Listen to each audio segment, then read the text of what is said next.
Hi, this is Mike from Mike's Unboxing Reviews and How To, and on today's video I'm going to show you how to do a USB BIOS flashback on the ASUS B650 TUF Gaming plus Wi-Fi. This is actually a very simple thing to do, and certainly if you've picked up one of these boards and you haven't updated the BIOS, I would strongly suggest doing this before you build your system.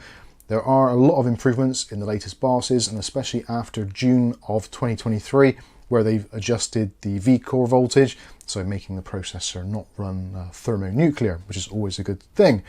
So things you're going to need for this, you're going to need obviously the motherboard itself, something to put the motherboard on, ideally on a box. I'm going to use the motherboard box here, that's going to be absolutely fine.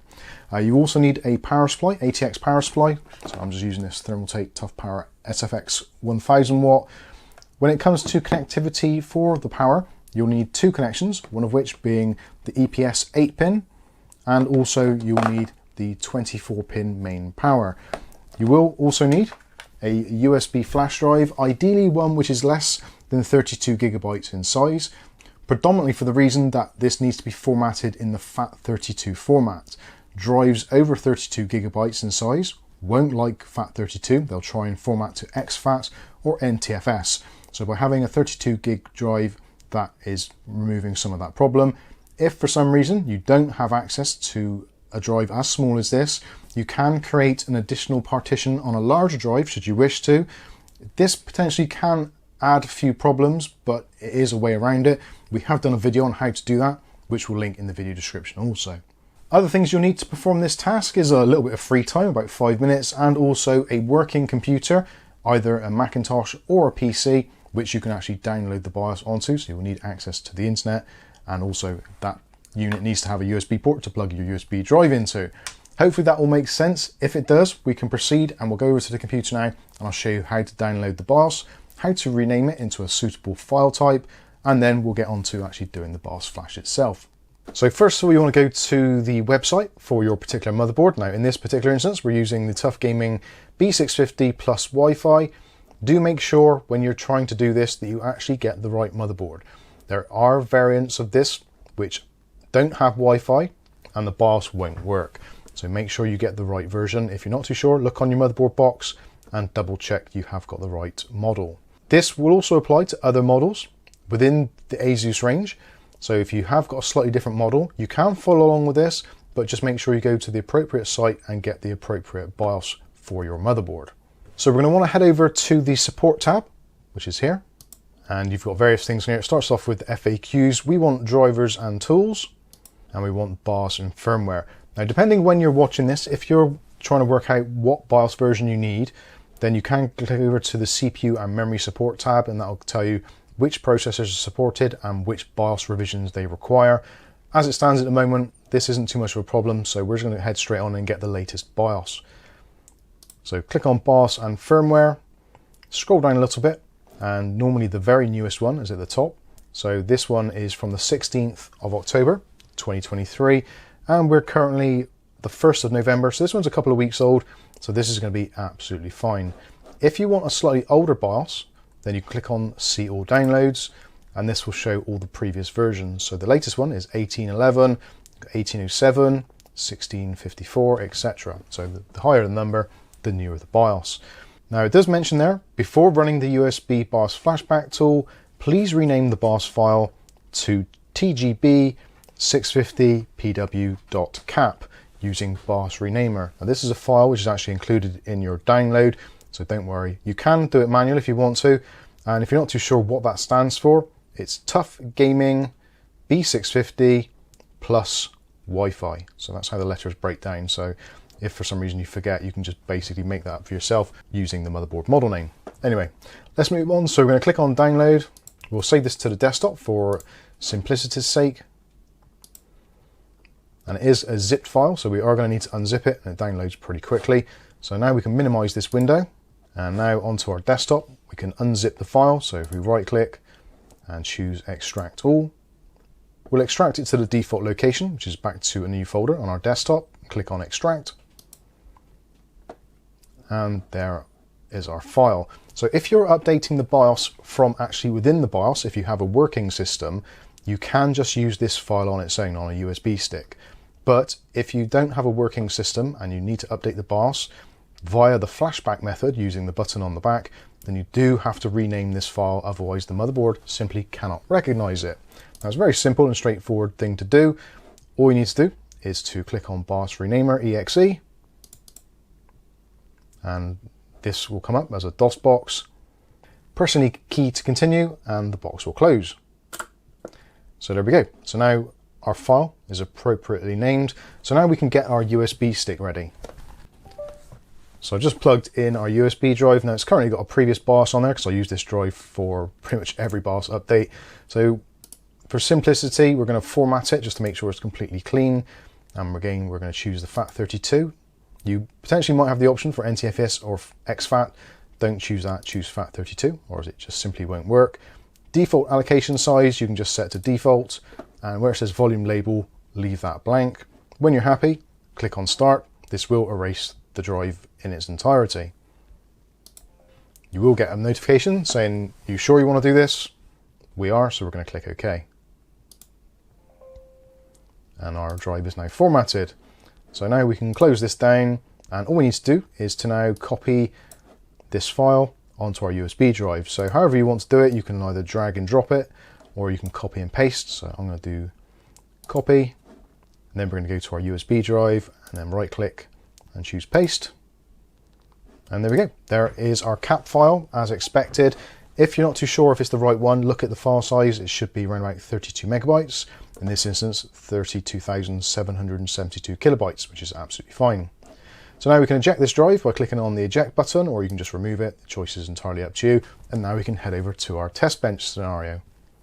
Okay, so we've got our little test bench set up here. So the motherboard is actually on top of the box. USB is facing out purely for simplicity, for actually just so I can show you the lights flashing, etc. So we've got our power supply that is plugged into the mains, but currently switched off, very important. And we're going to connect up our connectors. So we've got our 8-pin EPS, which goes into the top corner of your motherboard. You're probably seeing that from some B-roll. So that is pretty straightforward. You don't have to plug in all of them. There is an extra 4-pin connector, and your motherboard may have more. If you've got a similar design, you may have 2 8s, but just one of the 8s is absolutely fine. The next one to plug in is our 24-pin main power connector, which is on the side of the motherboard. Can't really miss it, it's the biggest connection on the board. So let's plug that one in also. And just make sure that you hear some kind of click, hopefully.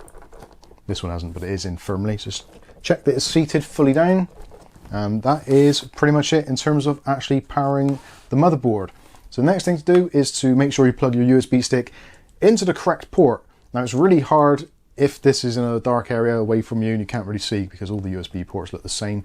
If you do look very closely, you'll find that one of the USB ports actually has a white box around it. Your motherboard may be slightly different, but it should say on there BIOS. That is the one we need to use. So our USB drive is plugged in and we're pretty much ready to go. Now, a lot of people ask this question, do I need to do this on a bare board? Now, the simple answer is no, you don't. But as I always say, if you're doing it on a bare board, if for some reason it doesn't flash or it fails, it's going to be really easy to go through and work out what the potential problem is, whether it's a connection, whether it's the USB stick, the file.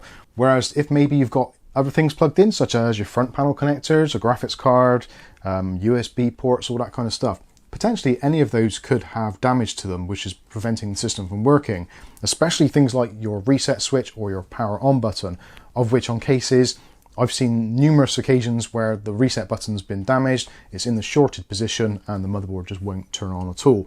So for me personally, a bare system is the way to do it. If you're watching this video because you've actually tried to do this on your own motherboard and it's been failing with it actually in a built system, the first thing I would suggest to do is just take the motherboard out, put it onto a little box like this and do a very little minimal setup, and hopefully this should cure the problem.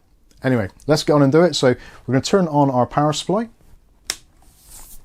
So that is powered on, and now all we need to do is just press the BIOS flashback button, which is located just here. There is actually an LED next to it, which gives you some indication of what is going on. Normally for this, I press and hold the button for about 2 or 3 seconds, just to make sure that the process is starting. So let's go ahead and do that. 1, 2, 3, and release.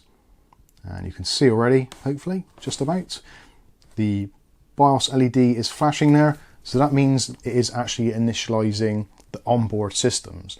It isn't reading the drive straight away. If for any reason it doesn't flash like this, and it just goes to a solid green light straight away. That means either it cannot initialize, or it cannot recognize the USB drive, or possibly the file on it. So do make sure that that is correct. You should find it flashes steady for a little while, maybe a minute or so, and then we're going to get to a point where the speed will change. So it'll start flashing a little bit quicker. Then at the end, it should flash normally this sort of speed again. And then we're looking for the actual LED to turn off at the very end. So we're going to let it go on and do its thing. It should take anywhere up to about 5 minutes to do this process. So just leave it to one side. And I think the light is flashing slightly quicker now. So yeah, we'll just let it carry on and do its thing, and we'll come back when it's finished. And there we go. The BIOS LED has now stopped flashing. So that would signify that the process is done. Now you may find your particular system, your power supply may have switched on, and now you'll find that the power has turned off. Depending on the power supply, yours may or may not spin up. A lot of power supplies these days have a zero fan technology, so they only turn on when they're under a certain amount of load, and this type of load is nowhere near enough to actually cause the fans to kick in. Yours may have done, everyone's is slightly different, but that is essentially it. So now what we can do is we can actually turn off the power. So turn off our power supply switch, and then we can remove our USB stick, disconnect the power cables, and we're pretty much ready to build our system. So at this point now, everything is done. The BIOS has been flashed, so that's absolutely fine. I would suggest if you have got your system set up something like this already, it's probably a good idea now just to put your processor in, your RAM, and actually just do a test boot to see what happens. You will have diagnostic LEDs on this particular board if this is the one you're flashing, so you can see that everything is okay. Make sure it goes past the CPU and RAM cycle. You'll probably get it so it finishes on the boot LED, because there possibly won't be an operating system installed. But overall, I think that is going to be pretty much it. Hopefully you found this video useful. If you have, smash that like button. If you want to see more content like this on a daily basis, then you can hit the subscribe button and also the chime notification, and you'll be notified of future video releases. And of course, if you've got any questions, problems or queries regarding what we've done on today's video, please do let us know in that comment section below. Alternatively, if you want a faster response, then you can head over to our Discord. It's completely free of charge, and we do have a technical support room in there where we can try and help you out with any problems you may be encountering. So that's going to wrap this one up. I've been Mike. This is Mike's Unboxing Reviews and How To, and hopefully we'll catch you in the very next video. Thanks for watching.